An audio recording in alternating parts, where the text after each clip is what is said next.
Hi, I'm Rich Heffron. This is this week's Delaware State Chamber of Commerce Legislative Report. Labor report came out for the month of June. Unemployment's up from 4.1 to 4.2%, which is a tenth percent. Really isn't much.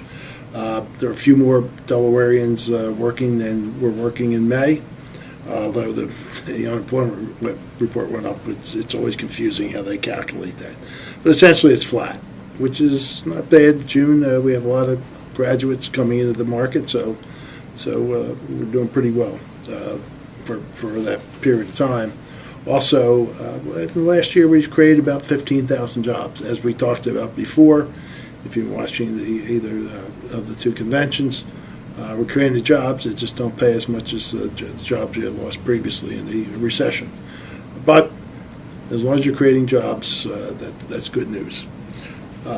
Last week we linked the growth study to this report, and we also sent to all of our members. I still encourage you to read it. The Delaware Business Roundtable were the ones who instituted the study. A lot of interesting points are made in there. And as I said, there's nothing in there as far as the issues we're facing that haven't been something we talked about before.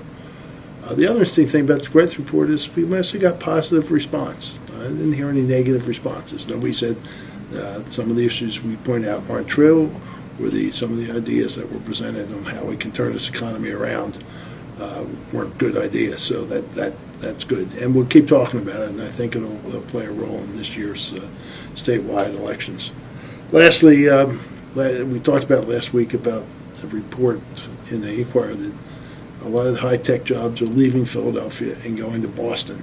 There's a little bit more discussion on that this week.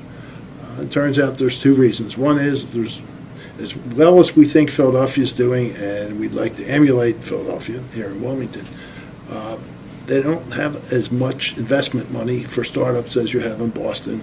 And number two is the colleges up there, higher education, the MITs and the Harvards and those schools are attracting these companies. Philadelphia is working hard to turn that around with the universities, and we, as you know, we're trying to build that culture, and we'll be working hard, and like we talked about, partnering with the region. Anyway, that's it for this week. As we go on, I'll be updating you on the election. Thank you.